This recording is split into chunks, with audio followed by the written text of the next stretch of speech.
काही नाती बांधली जातात धाग्यांनी, काही नाती बनतात रंगांनी, पण जी नाती तयार होतात धागे आणि रंगांनी, आम्ही आहोत तुमच्या सोबत ती नाती अविस्मरणीय बनवण्यासाठी. श्री वरसिद्धी शॉपिंग मॉल तुमचे स्वागत करीत आहे. तुमच्या आयुष्यातील सर्वात सोनेरी नात्याचा सण साजरा करा आमच्या सोबत.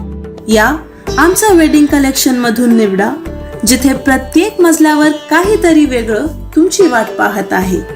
महिलांसाठी wedding saris, ethnic wear, lehenga आणि ladies wear, churidar, kurtis, western wear. पुरुषांसाठी सूटिंग, शर्टिंग, एथनिक वेअर आणि फॉर्मल वेअर, कॅज्युअल वेअर. बालकांसाठी वेडिंग ड्रेसेस, एथनिक वेअर आणि कॅज्युअल वेअर. तर या श्री वरसिद्धीचे कुटुंब तुमच्या कुटुंबाची वाट पाहत आहे. Shri Varasiddhi shopping mall, Azad garden जवळ, कस्तूरबा रोड, चंद्रपुर. आप देख रहे हैं पार्थशर समाचार, सत्य परमो धर्म। शिवसेना के प्रमुख उद्धव ठाकरे ने महाराष्ट्र के उप मुख्यमंत्री देवेंद्र फडणवीस और केंद्रीय मंत्री नितिन गडकरी के गढ़ नागपुर में अपनी पार्टी के कार्यकर्ताओं को संबोधित करते हुए उन दोनों नेताओं को आड़े हाथों लिया है, जिससे राज्य की राजनीति गर्मा गई है। हम आपको बता दें कि गडकरी नागपुर से सांसद है, जबकि फडणवीस यहाँ से विधायक है। नागपुर में ही RSS का मुख्यालय भी है, इसलिए ये शहर विशेष रूप से भाजपा का गढ़ माना जाता है। ऐसे में भाजपा के गढ़ में घुसकर जिस तरह ठाकरे ने सीधा फडणवीस पर निशाना साधते हुए उन्होंने कलंक करार दिया, उससे प्रदर्शित हो रहा है कि राज्य की राजनीति अब उच्चतम तापमान पर आ गई है। यही नहीं, ठाकरे ने यह भी दावा किया कि भाजपा देश को तानाशाही की ओर ले जा रही है। उन्होंने एकनाथ शिंदे पर तीखा हमला बोलते हुए कहा कि कुछ लोग बाला साहब ठाकरे के नाम का इस्तेमाल कर रहे हैं, क्योंकि उन्हें पता है कि प्रधानमंत्री नरेंद्र मोदी के नाम से महाराष्ट्र में काम नहीं चलेगा। ठाकरे ने कहा, भाजपा नेता नागपुर पर एक कलंक है। ठाकरे ने फडणवीस का पुराना वीडियो क्लिप चलाया, जिसमें उन्होंने कहा था कि वो कभी राकापा से हाथ नहीं मिलाएंगे। काय ह्याला दुर्भाग्य म्हणायचं नाही तर काय म्हणायचं? संताप येतो तो यासाठी येतो, माझी खुर्ची काढून घेतली म्हणून नाही, पण तुम्ही जी खुर्ची उभवताय त्याच्यामध्ये नुसती ही नाचलेली रक्तपिपासून ढेकणं तयार होत आहे, याचा तुम्ही काय अंदाज घेताय की नाही? आता देवेंद्र फडणवीस आपले माननीय उपमुख्यमंत्री, काय त्यांच्यावरती बोलायचं, त्यांची हालत अशी विचित्र झालेली आहे, त्यांची हालत अशी झाली सहनी होत नाही आणि सांगता येत नाही. काय झालंय? काय पण झाले काहीतरी नक्की, पण सांगण्यासारखं नाहीये, सांगण्यासारखं नाहीये. आणि आपण असं म्हणतो ना, बोले तैसा चाले त्याची वंदावी पावले, बरोबर ना? आपले हे माननीय उपमुख्यमंत्री, त्यांचं एक स्लीप आहे, ती तुम्हाला मी ऐकत होतो. कारण मध्ये त्यांनी असं सांगितलं की मी पुन्हा येईन असं बोललो होतो, पण मी एकटा नाही आलो, 2 जणांना घेऊन आलो. पण ते 2 जण कोण आहेत?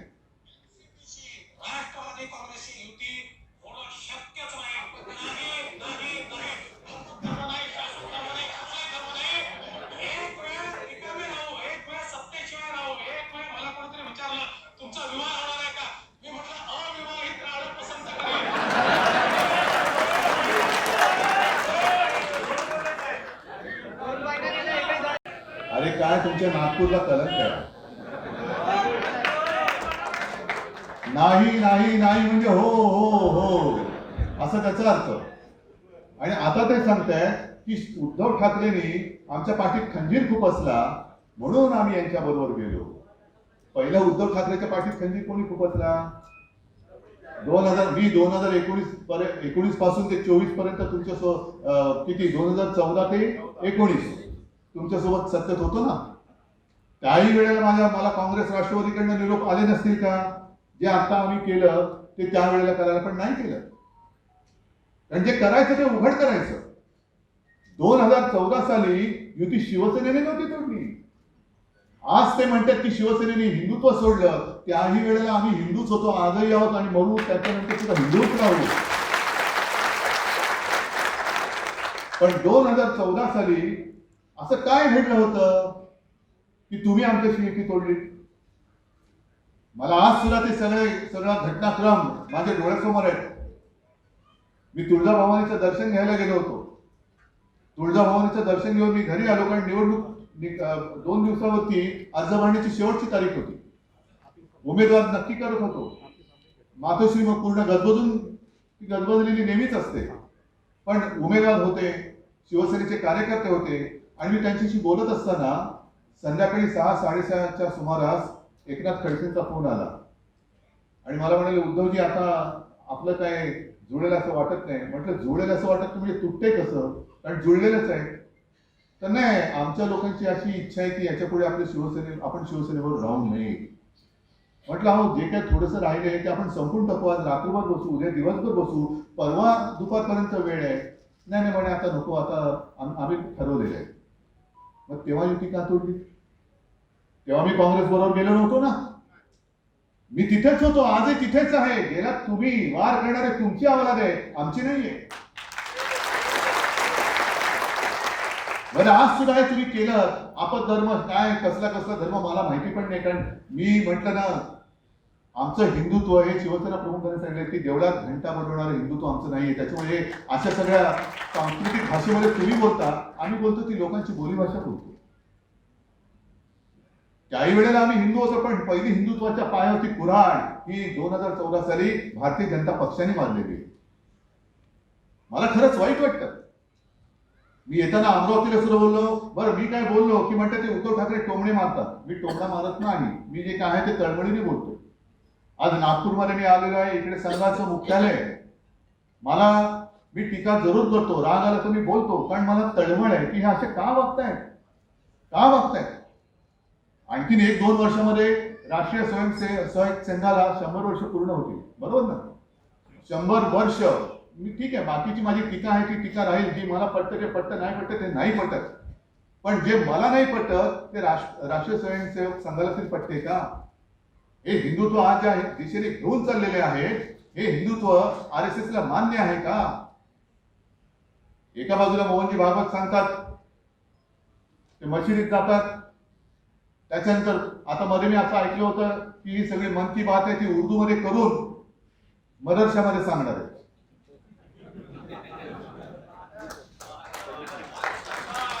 एका बाजूला हे पण करायचं, पण उद्धव ठाकरे आणि शिवसेना जर काँग्रेस सोबत गेली तर हिंदुत्व सोडलं. पण मला जी तळमळ वाटते ती हीच वाटते की RSS आणि भारतीय जनता पक्षाचे सुद्धा जे निष्ठावंत कट्टर जुने कार्यकर्ते आहेत, आज माझ्या आजूबाजूला माझे शिवसेना प्रमुखांच्या बरोबरचे त्यांचे सखे सोबती सुद्धा माझ्यासोबत आहेत. अगदी व्यासपीठावर बसलेले सुद्धा जे आहेत, अरविंद आहेत, विनायक आहेत, आणखी कोण किती जणांची नावं समोर सुद्धा बसलेले आहेत.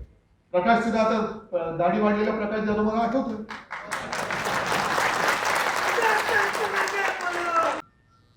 तसं झालंय. हे कोणाचं ओझं तुम्ही वाहताय? कशासाठी वाहताय? एवढ्यासाठी RSSनी 100 वर्ष काम केले का? एवढ्यासाठी भाजपच्या कट्टर कार्यकर्त्यांनी अविवाहित राहून घरादाराकडे दुर्लक्ष करून, आणि काही ठिकाणी तर मला आजही तुम्ही युट्यूबवर गेलात तर तुम्हाला दिसेल की जिकडे भाजपा 0 होता तो आता उद्या पुन्हा होणार आहे 0. तिथे लोक मागे लागायचे. मागे ते त्रिपुरा जिंकल्यानंतर ते कोणाचं नाव आलं होतं, देवधर, सुनील देवधर. त्यांना मी एकदा विचारलेलं, ते म्हणाले साहेब तुम्हाला सांगतो, काही दिवसापूर्वी ते म्हणजे तेव्हाची निवडणूक ते जिंकण्यापूर्वी गेलो, अक्षरशः म्हणे रस्त्यावरती भाजपला म्हटलं का लोक मारायचे, पण तरी आम्ही थांबलो आणि जिंकलो. मग आता जिंकल्यानंतर यादसाठी केला होता अट्टाहास, तो कालचा दिन बरा होता असं म्हणायला पाहिजे की कालपर्यंत बरं होतं, आज सत्ता आल्यानंतर सगळे उपरे डोक्यावरती बसलेले. बरं, ज्यांच्यावरती तुम्ही आरोप करतात भ्रष्टाचार, त्या सगळ्या भ्रष्टाचारांना बदनाम करायचा, आरोप करायचं, त्यांच्या मागे सगळे यंत्रणा लावायच्या आणि नुसतं असं दहशतीचं वातावरण करायचं, कुटुंबाची निनारालसी करायची, वाट लावून टाकायची त्यांची, आणि भाजपात घेऊन मंत्री करायचं. म्हणजे नाही, ते कमी आहे का? त्याला आता काही किंमत नाहीये. पण हा मुद्दा सोडू नका, हा लावून ठेवा. का ते तुम्हाला सांगतो, कारण भारतीय जनता पक्ष पहिल्या या निष्ठावंतांचे जे झालेलं आहे की विचारसरणी मारून टाकलेली आहे. ही इतर पक्षामधले तुम्ही जे गद्दार घेतले आहेत त्याच्यात तुम्ही तुमची ताकद बेटकुळ्या वाढवताय, पण ही गद्दारी आमच्या बरोबरची नाही, हिंदुत्वाबरोबरची गद्दारी. ही गद्दारी हिंदुत्वाची गद्दारी. आमचं हिंदुत्व स्वच्छ आहे. आमचं हिंदुत्व साफ आहे. आमच्या हिंदुत्वामध्ये अशा या गद्दारीला स्थान नाहीये. पण तुम्ही इतरांची घरं फोडता आहात, त्यांच्यातनं घरफोडीपणा करून तुम्ही तुमच्या पक्षात घेतायत आणि समोरचा कार्यकर्ता बोलतो की मी एवढं सगळं केलं, कोणी नसताना सुद्धा मी मरमर मेलो आणि आज हा याच्या विरुद्ध मी लढलो. त्याला भ्रष्ट असून त्याच्या विरुद्ध मी लढलो, भ्रष्ट आहे म्हणून लढलो. पण आज तो भ्रष्टाचारात सदाचार झाला तुमच्यामध्ये, भ्रष्टाचारात सदाचार झाला. या दिशेने तुम्ही भाजप नेता. 50 लोकांचा जो मी विषय म्हटला तो एवढ्यासाठी महत्वाचा आहे की कर्नाटकची निवडणूक असं सफा चाट करून टाकलं कर्नाटकाने की पुन्हा तिकडे डोकंवर, म्हणजे लाज नसेल, असेल तर डोकंवर काढणार नाही, पण नसेल तर काही काढतील. तिथे स्वतः पंतप्रधान बोलले. म्हणजे एक गोष्ट नक्की आहे, आपल्या महाराष्ट्रामध्ये शिवसेनेबरोबर युती होती, ती युती त्यांनी तोडली. 14 साली पहिल्यांदा तोडली, 19 साली विश्वासघात केला. आम्ही सहज तुमच्या सोबत होतोच ना. ही सगळी ताकद जी आहे ती तुमच्या सोबत होती. पण तुम्ही भगव्या झेंड्यामध्ये सुद्धा फाटाफूट केली. ही हिंदुत्वाची गद्दारी आहे. आज भगव्या झेंड्याबद्दल तुम्ही प्रश्नचिन्ह निर्माण केलं, ही हिंदुत्वाची गद्दारी आहे. धनुष्य बाणाबरोबर तुम्ही एक संभ्रम निर्माण केला, ही प्रभू रामचंद्राची गद्दारी आहे. राम मंदिर बांधा, पण धनुष्यबाण तुम्ही आज उचलून त्या गद्दाराने दिले. ही गद्दारी त्या प्रभू रामचंद्राची आहे. ही गद्दारी छत्रपती शिवाजी महाराजांच्या भगव्याशी तुम्ही केलेली आहे. आणि त्यांना कळले की आता महाराष्ट्रामध्ये मोदींचं नाव चालत नाही, म्हणून बाळासाहेब ठाकरे पाहिजे. बाळासाहेब ठाकरे त्यांना असं वाटतंय की फोटो लावला म्हणजे फोटो काय बोलत नाही, पण बाळासाहेब ठाकरे फोटोमध्ये नाहीच आहेत. बाळासाहेब ठाकरे इकडे असे समोर जिवंत माणसामध्ये बसलेले आहेत. नुसता फोटो लावला म्हणजे बाळासाहेब ठाकरे सोबत आले नाही. बाळासाहेबांनी घडवलेला मर्द, शिवसैनिक, वाघाचे बच्चे हे सगळे माझ्यासोबत आहेत आणि ते तुमच्याशी बोलणार आहेत.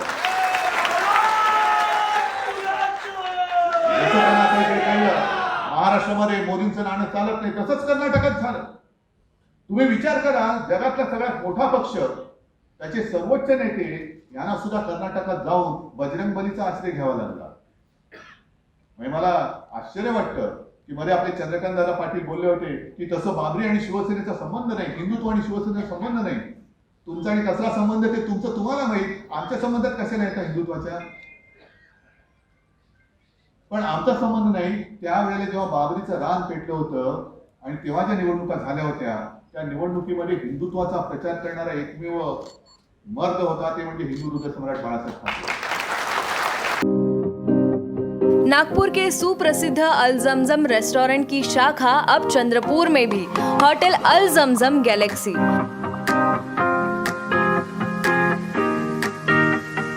वेज, नॉनवेज और चाइनीज खाने के लिए आलीशान फैमिली रेस्टोरेंट, साथ ही अल जमजम सेलिब्रेशन लॉन, शादी, पार्टी, बर्थडे और किसी भी मीटिंग या समारोह के लिए सर्वोत्तम स्वाद और सेवा की गारंटी। ज़ोमैटो, स्विगी और फूडीज द्वारा होम डिलीवरी उपलब्ध। संपर्क करें मोहम्मद जुबैर, बुरटकर सभागृह के बाजू, मारुति शोरूम के पास, Nagpur road, Chandrapur. Mobile number 9552227186 9322899635। केंद्रीय मंत्री नितिन गडकरी ने महाराष्ट्र के उप मुख्यमंत्री देवेंद्र फडणवीस को कथित तौर पर कलंक कहने के लिए ठाकरे की निंदा की, जबकि भारतीय जनता युवा मोर्चा के कार्यकर्ताओं ने नागपुर हवाई अड्डे के पास ठाकरे के पोस्टर फाड़ने के बाद उनके खिलाफ नारे लगाए। गडकरी ने ठाकरे की टिप्पणी की निंदा की।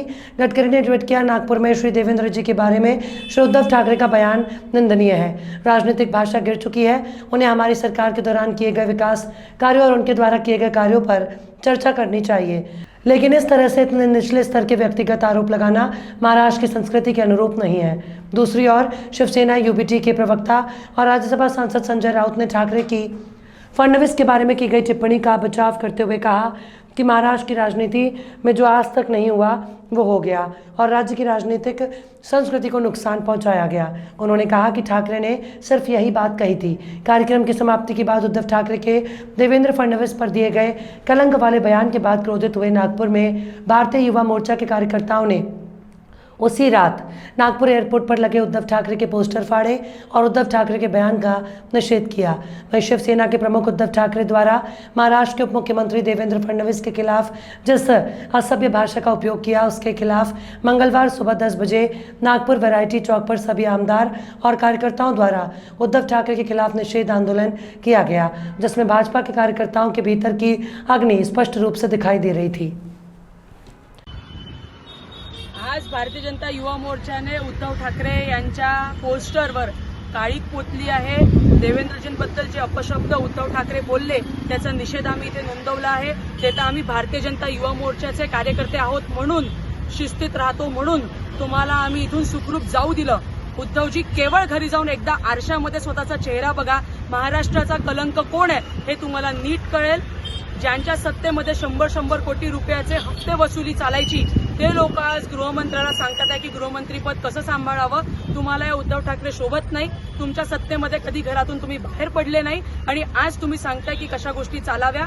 आज आम्ही फक्त तुमचा इथे निषेध हे मी कलंक आहे लिहून ते व्यक्त केलेलं आहे। तुम्ही त्वरित याच्यावर स्पष्टीकरण द्यावं, नाहीतर तुम्हाला घरातून बाहेर पडणं सुद्धा कठीण करू।